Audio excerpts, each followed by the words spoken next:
Welcome back to Fluffy Flamingos. Man, dude, we're getting so close to the end here. You want to know how close we are? Here's where we're at now, episode 27. Then we have episode 28, and then 29, and our last episode. Isn't that crazy? We're so close to the end. We're so close that I have every episode already planned. We're running out of time to teach you kick-ass magic tricks. This is our part 2 from last video. As I discussed, like, this is going hand in hand with the last video. They're not exactly part of the same series, but you know, they just make a lot of sense next to each other. If you guys are new here, I would suggest you guys stop this video now, because this is going to be talking about like advanced stuff, and it's part of our ending curriculum. So I would suggest watching any other of the 5 seasons worth of episodes I have out there. Check some of those out and find some place that is more calming and relaxing than this video will be. Come back when you want to know how to control your audience. That's what we're talking about today, folks, controlling your audience. A lot of people don't know what it is or don't know how to execute it, so we're going to go over that today. And again, this goes hand in hand with last episode. Last episode we were discussing acting and how to like keep the energy alive in a crowd. Today we're going to be talking about the second part, and that's controlling your audience. So we're going to be talking about misdirection, pretty in-depth, and then we're going to be talking about reading your audience and also movement and how that applies in misdirection, how that actually helps your act. So to put it simply, this is just a way to manage our audience to look where we want them to, or take attention off of a certain place and they are free to look anywhere else. Making sure that we're getting them on a path from beginning to end. Something that maybe a lot of people don't think about is that when you're the magician, you are the puppet master. So you are behind the stage and you're controlling the entire situation. You're controlling who goes where, who's doing what, who picks a card, maybe even what card they're picking. Everything has purpose. The only thing we really don't control is what the spectator says and how their reaction is at the end. It's almost like you have a play and you're kind of not telling your spectators that they're part of it and that they have roles to play as you're going through. It's a very strange concept, I know, but if you start thinking about it that way, it'll be a little bit more fun, I think. I think you guys are ready to dive into audience management or controlling your audience, so I say, let's discuss this fun stuff together. I think the main purpose for audience management is 2 things. Placing them so that the trick goes smoothly, right? People aren't dropping cards, they're not confused as to what they're supposed to do next or what the next step is.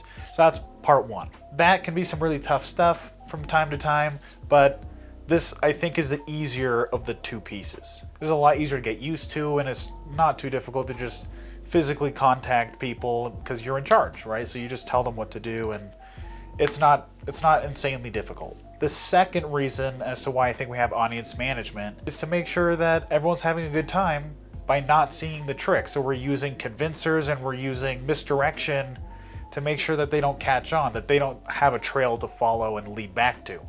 So those are the 2 things. The second one, definitely much harder, but we're going to talk about some examples that help you do that. So let's talk about part 1 first. Managing people physically. Again, guys, I promise I looked so hard to find a spectator for this and then they bailed last minute. In a physical setting, right? Let's say we're doing the biddle trick, right? We taught this not too long ago. So we'll be using some Hinoti playing cards. Probably butchered that pronunciation, but I'm sorry. So in the biddle trick, there's at some point you giving them the cards. We talked about this briefly, but that would be audience management. So you would say, could you do me a favor and cup your hands like this, and I'm gonna give you half the deck. So that's a pretty normal situation because, again, you're in charge, you know what the next step of the trick is, so people are following your lead.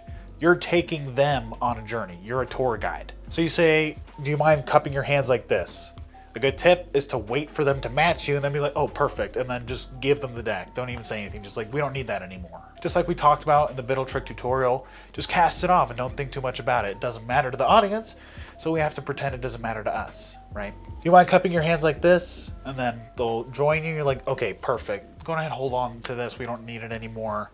And then just move on. No real transition. Just be like, hold on to that. Perfect. Let's move on. That's about it. It's pretty nice, because you just kind of steamroll through the part that no one cares about, but it is crucial to you. ditching that half and just moving on without suspicion, that's not suspicious. Another great example of this is the hand sandwich trick. So the effect will look like you have a random card and you'll give it to them in their hand like this. Okay, so you put it in their hand, they put their hand on top, and then it magically turns into another card, or you switch cards from your hand to their hand. There's usually a premise around that line. So that's another great example of being physical with them to manage the audience. So you have the deck in your hand, you say, do you mind holding out your hand like this? As soon as they do, grab it by the fingertips and pull it to where you want it to be. It doesn't matter where you end up putting it, okay? It's useless. Grabbing their hand and just moving it around is just subconsciously telling them that you're in charge and he knows what he's doing and I probably don't. I'm waiting for him to instruct me. It's making them submissive, right? So you start telling them things and they automatically are like, hey, I guess I'm doing it. So just little things like that actually make a huge difference. So they'll have their hand out and then you're gonna give them the card and you say, go on ahead, put your other hand on top and mimic this motion. And they'll be like, oh, okay. Like it's clear as day. So they know I put my hand on top like this, and then you can grab the fingertips again and pull it forward and be like, okay, everybody watch. So again, just moving them around and just making them more submissive makes them a nicer crowd to work with because they're flexible. You can change things up about it. Okay, for the other half of this is like misdirection. We're gonna talk about two tricks. We're gonna be using an example from the Gambler's Cop and then also from the Biddle trick again. So again, those were examples of making people submissive. This is to make sure that they're not looking where they're not supposed to be looking. For the Gambler's Cop, we have also discussed this, but it is gonna get added to this as an example in case, you know, it wasn't made clear or anything like that. I'm in Gambler's Cop at this moment, and so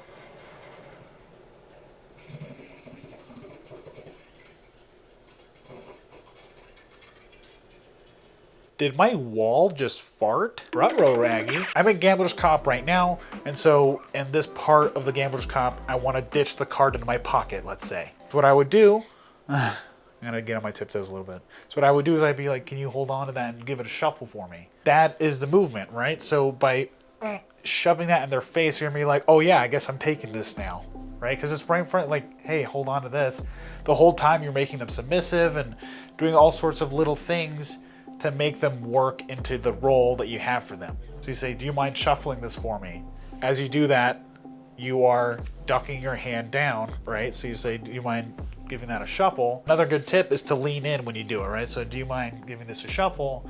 And that gives you a nice visual excuse as to why your hand goes behind your back. It just seems more natural. I don't know why. Like if you go like this, it doesn't look as magician-y. I don't know what the word is I'm looking for, but like I guess energetic, and like you've been doing really well so far, so why would you just lose all your energy and motivation? So you're gonna go, do you mind giving this a shuffle for me? And just like that, the card is in my ass. So that's a really good example for misdirection, pointing them in the other way. We're gonna talk about the Biddle trick again. So the example that I wanna use, we're gonna be talking about when you're initially counting 5 cards. So our goal is to get the top card into the middle position of 5 cards. So this is a good example of just acting misdirection. Just the way that you're moving and talking makes a big difference and hides what you're doing a lot better. So you'll be, I don't know, I mean, it could be, I'm gonna guess it's one of the top 5 cards probably, right? So by looking back and forth and like making guesses, people don't look at your hands. If you're here in person and I'm doing this to you, I bet you're not totally looking at my hands. I'm forcing myself in the way, and I'll be, I don't know, man, like it could be one of the top 5 cards maybe. If I do that next to someone, they're gonna be looking at my face and not so much at my hands. They'll be back and forth, keeping an eye on it, but it just gives you a brief second like, oh, I don't know, man, like it could be anything.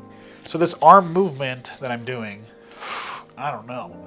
That's when I have been doing it, as you probably can see. So I'll be going like this and peeling it, and then I'll just point at them with the cards like, I don't know, what do you think? So just like a nice little thing, like just giving you a minute, like a break to just do a small little move. It's not super crazy. So those are just like 2 small examples from each category, but now I want to talk about reading people. Okay, so let's say the audience picked a random card. Don't know what it is, but we just snap that in and give it a shuffle. And so I would do some mind reading stuff, and I would say, so obviously you picked a red card or a black card. So you didn't do the obvious thing and pick a spade, did you?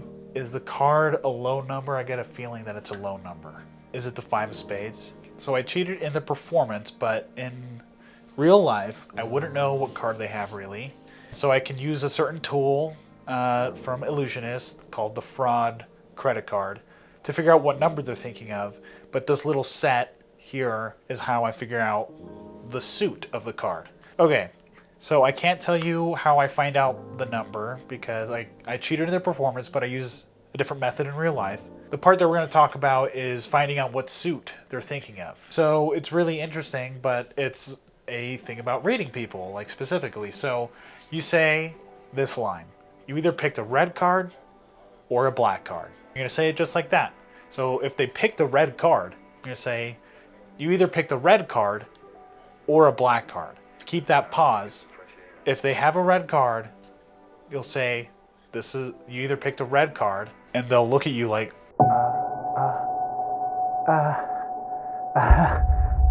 they give you like a little nod or like a smile, like a big smile will come up on their face, like a red card. Yeah, you know that. Oof. And if they didn't pick a red card, you won't see anything, and that's how you know it's black card. You either picked a red card or a black card. I bet you it's a black card. So that's how you know what color it is. But the specific suit, you'll just say, you did the obvious thing and pick a spade, did you? If they picked a spade and you just nailed it right, they'll be like, how on earth did you know that? And if you're wrong, you say you didn't do the obvious thing and pick a spade, did you? No, I didn't. Okay, good. I didn't think you'd be a basic guy. Obviously you picked the club. And they're just gonna be like, what the? What? Because you haven't revealed you know the color yet, so you're just like red or black. Oh, you didn't do the obvious thing and pick a spade, did you? No. I thought you'd be an original guy. So I figured you'd definitely be picking the clubs. And they're just gonna be like, ah! That's like a small tutorial, but like that is a perfect example of reading someone and figuring out like what little movements you're looking for, like a little nod or a giant smile, like, oh my god, man, how'd you even... You're one hell of a detective. Something that we talked about last video is fake mind reading acting, right? So you're just acting out the role of a mind reader. So you got to figure out what movement you think looks best. Really just think about the information over and over again. Repeat the digit just over and over. 4, 4, 4, 4, 4. So here's an interesting one we didn't cover on the last video, but it's figuring out someone's numbers or like digits or pin code or something. So let's say it's a 4-digit code, and I say, okay, I want you to think these are the 4 digits. You have 1, 2, 3, 4. I want you to think about these digits individually over and over again. Think about the first digit you have in mind. Repeat it in your mind over and over and over again. Just 4, 4, 4, 4. And as I start repeating the number, they're gonna catch on, like, they're gonna give you one of those. So that's a little technique that I use that I think enhances my performance. I really like it when I do that because just the look on people's faces is priceless. So just find a trick where you can like discover someone's like PIN number or like cell phone number, something like that, and you can start revealing these digits, and that's like a good way to do it like the first time. Something that I wouldn't recommend doing is something like, okay, raise your right hand. Hi. Okay, you're definitely thinking of 7 because that's a bad example of mind reading. What about his hand is informing you that he chose 7? Like they don't correlate well at all. For mine, it's still a mystery, right? The repeating over and over again. People are still like a little shocked that I could even do it. Maybe as I progress in the performance, I can start revealing like how I'm deducing it, or that it's really just magic. Like, you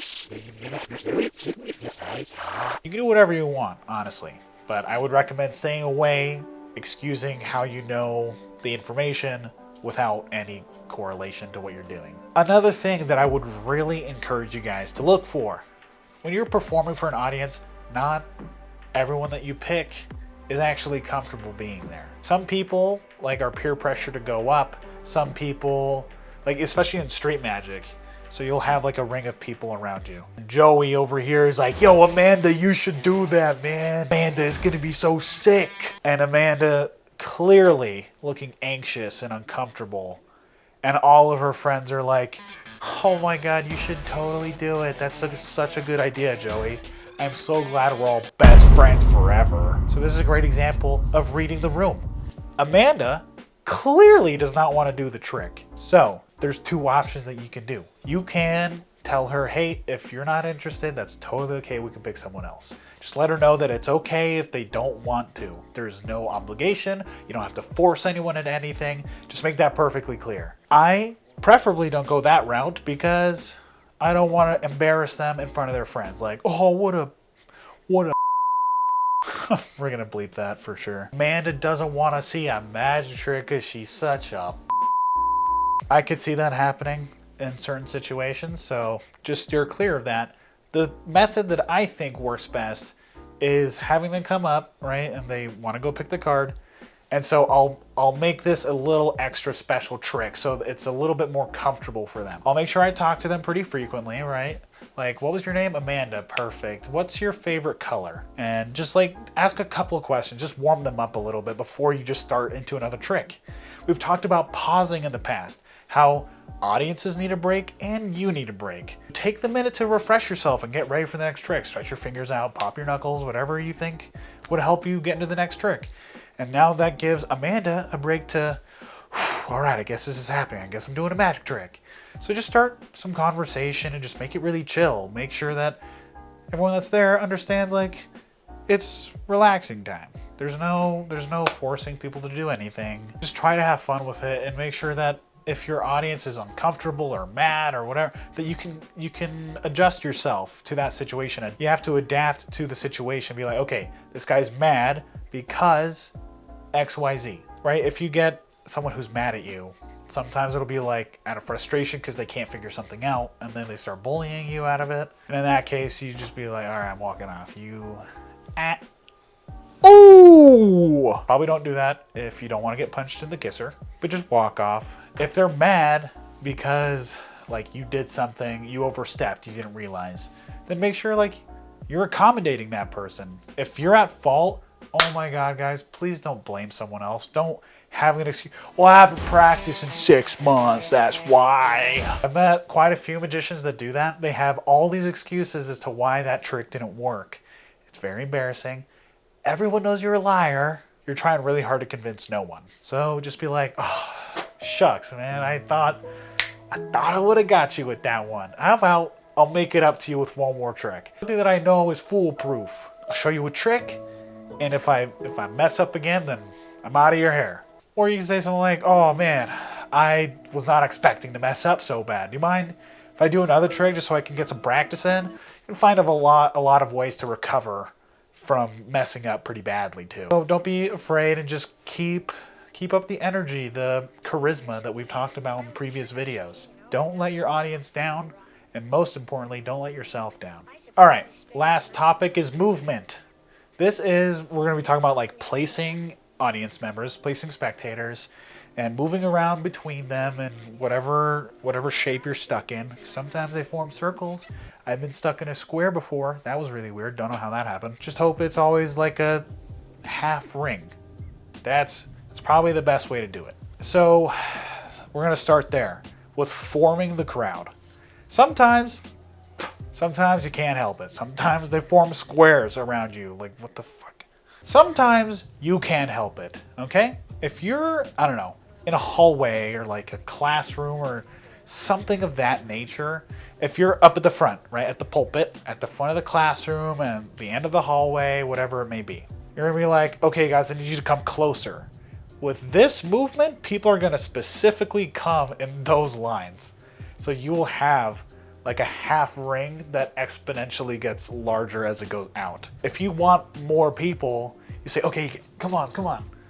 One arm. Yeah, you guys too.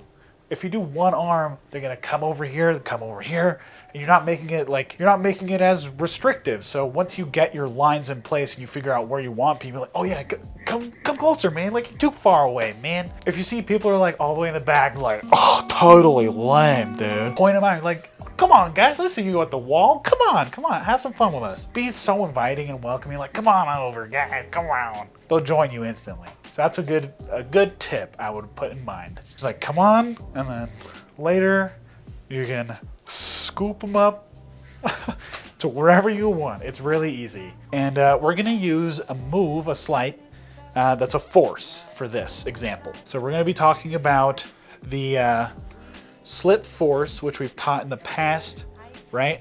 So that's what it looks like. But if you know the method, you'll know you can't have people on this side of you because they'll know the method. You'll be so screwed. So how do we solve this problem? By placing our audience. So let's say we got some dude George right here next to me on the side he's not supposed to be. A crook, really. So I'd be like, you know what, George? I've got a good trick for you. I think what we're gonna have to do is have you pick a card first. So you just tell me when to stop. I know it looks so weird. It probably looks weird to just be like, let me circle around you real quick. But if you're talking and just making it obvious, like we're just hanging out. I mean, don't mention like, I'm about to spin around you. Ha! That would be so weird. But if in a normal situation, people do like move around and like change positions all the time. So it's not all that strange that you're here and then you're like, you know what? I think there's one more trick that I think you would like. Let me have you pick a card real quick, and then you do the move, and look at that, we solved the problem. Now he's on this side of me. Don't point attention to it, and you'll be fine. And I think we're gonna leave it there. I didn't want this video to be super long, so I'm sorry if it ended out that way. I'm gonna try and edit out all the stupid stuff in between. So I hope you guys have a great rest of your day. Thank you guys for watching, and I'll see you guys for the next episode on resources. Peace out.